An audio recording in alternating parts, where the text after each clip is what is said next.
The Tao of Self-Confidence, Episode 364. Welcome to the Tao of Self-Confidence, where I share stories of amazing women who have discovered their inner journey to self-confidence.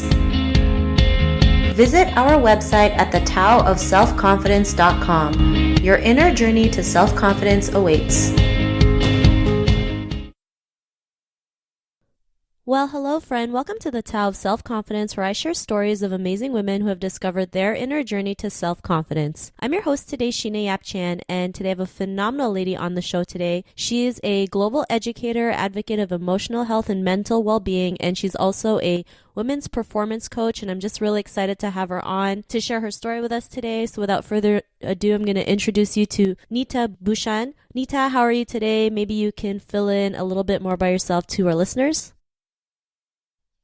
Yeah, hi everyone, and Sheena, thanks so much. I'm so excited to be here on the show, and I'm kind of en route to San Francisco this morning, but I'm so glad that we were able to do this. And I mean, you kind of said it best. I am, I guess you can say, in love with, making change for women's advocacy through emotional health and mental well-being. And yeah, it's been a journey that has, kind of started, in the medical field, and it's now unfolded into just an avenue of different arenas, from, being an Amazon bestseller of the book Emotional Grit to, traveling over in the world to 45 different countries, spending tons of time with different types of leaders and understanding the way that they make decisions in the world. And then also not only investing in building talent in female entrepreneurs, but really understanding the different challenges, not just among Asian first generation immigrant daughters, but also just females in general, and how to add more confidence and resilience in their leadership. Awesome. Well, thanks for sharing that. And Neeta, what's your cultural background? Yeah, so I'm Filipino and Indian. My mom was born and raised in the Philippines, and my dad was born and raised in New Delhi.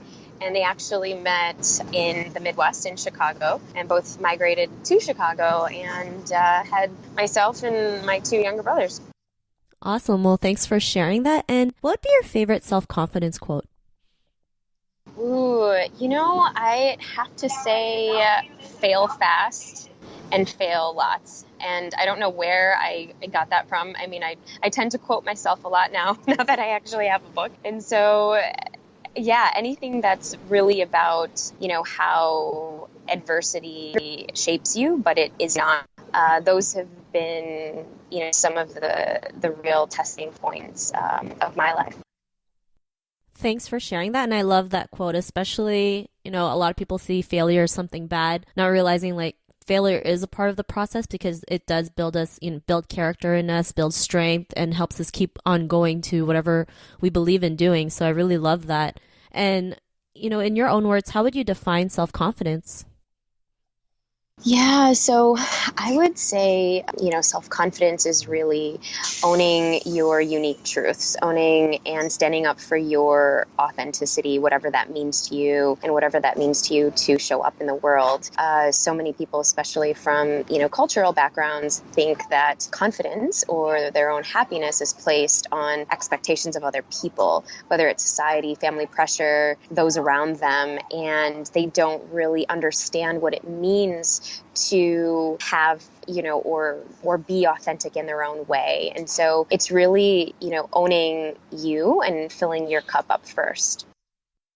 That's a great definition, especially like you mentioned, growing up in an Asian culture, we've always been told, just go to school, get a good job, get married, and never rock the boat. Not realizing that's not just one way of living. There's other different ways, but we feel like we have to do that, or else we're going to be shameful to our parents. So I really love that you mentioned that, owning your authenticity, because I think that's something a lot of people want to do but are afraid at the same time. So thanks for sharing that.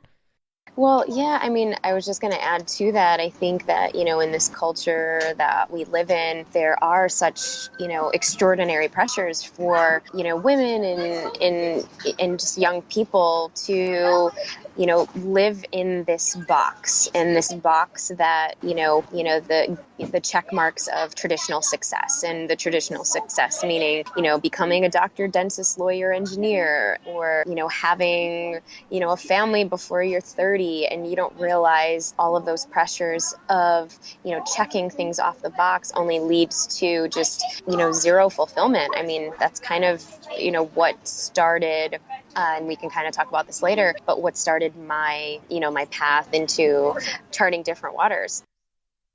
Thanks for sharing that. And Neeta, what was your life like before your discovery of self-confidence? Yeah, that's a great question. And I have to say, my life before this was all marked by, the validation of other people, what other people thought, how I could please and make everyone else happy except for myself. And what I mean by that is I grew up on both sides having extraordinary pressures to perfect. On my mom's side, every single person was my mom and my great-grandmother and my grandmother and all of my aunts and all of her cousins and her sisters were all pageant queens. And so they were, competing. I remember my grandmother competing even when I was, 10 years old and she was 60 in a pageant queen competition. And on my dad's side, it was all about educational driven success. And my grandfather was, he's the ambassador to UNICEF. And so he traveled and he spoke 23 different languages. So the combination of that was very, very inherent to, achieve and overachieve success in every single definition, where I then thought becoming a doctor, dentist, lawyer, engineer was the only way to actually gain my whatever status or legacy or honor or respect in society, or, for my family. Thanks for sharing that, Neeta. And I can totally, understand where you're coming from, especially like growing up in Asia. It's like, you have to get good grades. You have to be, a valedictorian. Your parents or grandparents or your family tell you to go to, either medical school or law school. And if you don't do any of those things, it's like you're shameful to the family or you're not good enough. And then, we go through this stage where we always feel like we have to seek validation, which is crazy. And, what was that point in your life when you realized you were more than enough to go out there and, like you mentioned, started charting different waters? What was that aha moment? Well, I would say, it had to be when I was it was in my marriage. I was quote unquote on the outside happily married to a doctor. I had my 6-figure Bollywood wedding and living in the dream, but I was spiritual dead.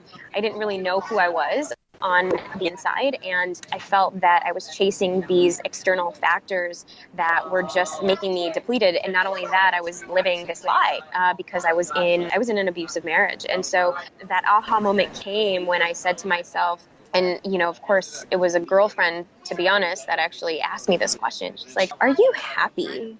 And it's almost like she already knew the answer to that question because, and, we had known each other since we were 15. And, she just plainly said, you don't have to live this way. And that was literally almost the permission and the catalyst that really changed things, 360 degrees, or, kind of going back full circle now that I'm, where I'm much stronger and in a different space than I was about 5 years ago when this whole discovery process began. But it was the idea that, okay, I left my traditional career. I retired from the profession. I sold my business.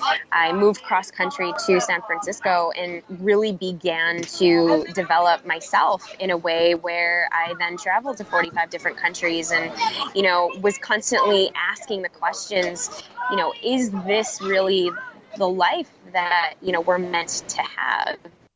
Being able to make those mistakes and, learn from others and not just those that are in your industry, having the quote unquote doctor's mindset. You think that, your word is so valuable because you studied for so long, but honestly, really redefining what that means to actually have success in your heart, your mind, and your soul.